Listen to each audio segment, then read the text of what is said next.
Ahora repasaremos lo que son la suma de vectores cartesianos. Recuerden que un vector cartesiano se puede presentar de la siguiente manera,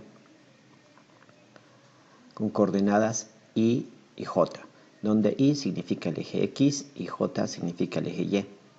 Entonces aquí tenemos un ejemplo, tenemos dos vectores, el vector a que es 4y menos 5j y el vector b que es 3y menos 2j. Lo que queremos es hallar el módulo de dos operaciones distintas. El primer inciso queremos hallar el módulo de la suma de a más b y en el segundo inciso queremos hallar el módulo de a menos 3b. Entonces recordaremos lo que ya hicimos en clase, la suma de dos vectores así simplemente como a más b. Aquí tenemos el ejemplo. Lo que tienen que hacer es colocar el vector a tal cual está, 4y menos 5j, y el vector b tal cual está. Luego, como es una simple suma, ponemos más y sumamos los i's con los i's y las j's con los j's. Entonces 4 más 3 tendríamos 7y y menos 5 más 2 tendríamos menos 3j. Una vez que tenemos ya la resultante, que sería de la suma de a más b, como un vector cartesiano, procedemos a hallar el módulo. Recordemos que el módulo lo encontramos con el teorema de Pitágoras, que dice que cada uno, tanto el eje x como el eje y al cuadrado, sacándole su raíz, vamos a tener el módulo. Además, como en el teorema de Pitágoras cada lado se está elevado al cuadrado, no es necesario o imprescindible colocar el signo negativo cuando se lo utiliza. Entonces sacamos el módulo de a más b y tendríamos raíz de 7 al cuadrado más 3 al cuadrado. Haciendo las operaciones respectivas y sacando la raíz, tenemos que el módulo de la suma a más b es 7,61 unidades. Vamos a dibujar este vector para poder sacar además el ángulo utilizando una función trigonométrica. El dibujo se encuentra a este lado. De acuerdo a las coordenadas cartesianas dice 7y y además es positivo, entonces el primer vector está dibujado hacia la derecha. Ese es el vector 7y, la primera componente de la resultante. Luego dice menos 3j, como el signo negativo significa hacia abajo, dirá que dibujemos la siguiente componente hacia abajo, ahí tenemos menos 3j.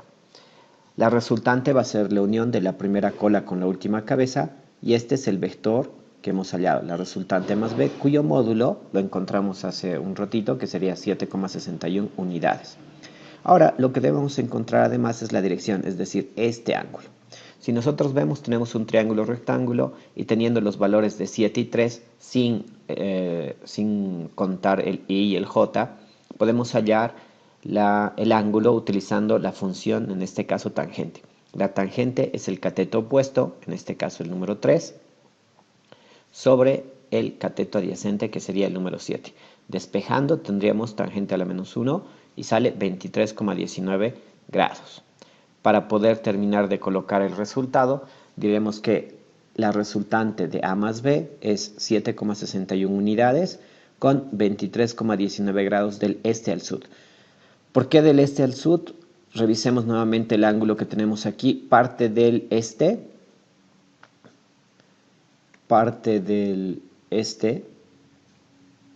¿sí? Yendo hacia el sur. Entonces, por eso podemos poner que es la resultante o el ángulo es de 23,19 desde el este hacia el sur. A continuación, vemos el segundo ejemplo. En el segundo ejemplo, tenemos la suma o la operación que dice a menos 3b. Entonces, ¿qué es lo que tenemos que hacer? Volvemos a colocar uno debajo del otro. El vector a lo copiamos tal cual porque no hay ningún cambio, 4y menos 5j. Pero luego viene un vector menos 3b. Entonces, este vector hacemos la operación que nos indica. Es decir, hay que multiplicar menos 3 veces el vector original b.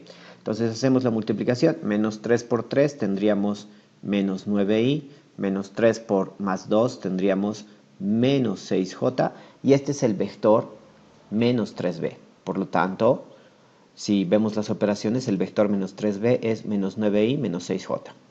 Una vez que ya tenemos eso, procedemos a realizar otra vez la suma algebraica, es decir, donde se toman en cuenta los signos. Y tenemos menos 5j menos 6j, tendremos menos 11j. Y si sumamos los i's, 4y menos 9y, tendremos menos 5i. Por lo tanto, la resultante de esta operación, que es, aquí está de más, que es a menos 3b, es menos 5i menos 11j. De la misma manera que en el caso anterior, procedemos a hallar el módulo, elevando al cuadrado cada una de las componentes y sacando la raíz, es decir, aplicando el teorema de Pitágoras, y el módulo nos va a salir 12.1. Volvemos a recordar por qué se aplica el teorema de Pitágoras, porque estas componentes, cada una representa una en el eje X y la otra en el eje Y, por lo tanto se vuelve a dibujar un triángulo rectángulo, que está dibujado aquí. Si nosotros vemos, la componente en X dice menos 5, por lo tanto esto debe apuntar a la izquierda. La componente en Y dice menos 11, así que apuntará hacia abajo. La unión de la primera cola a la última cabeza es el vector resultante. Y finalmente, para hallar el ángulo, nuevamente utilizamos la función tangente. Cateto opuesto, 11 sobre 5. Cabe recalcar que no estamos utilizando los signos, simplemente estamos utilizando el módulo de los vectores que tenemos ahí y hallamos el ángulo de 65,6 grados. Para poder escribir de forma adecuada, nuestro resultado será de la siguiente manera. El módulo 12,1 unidades, que está aquí, y ahí estamos colocándolo, y el ángulo será 65 grados. Volvemos a ver de dónde a dónde estamos midiendo ese ángulo. Elegimos este color, listo. Y lo estamos midiendo desde el oeste, ¿sí? Estamos partiendo del oeste y estamos yendo hacia el sur. Entonces, por eso esta parte dice del oeste al sur. Espero que esto les ayude para la siguiente tarea que se les ha enviado.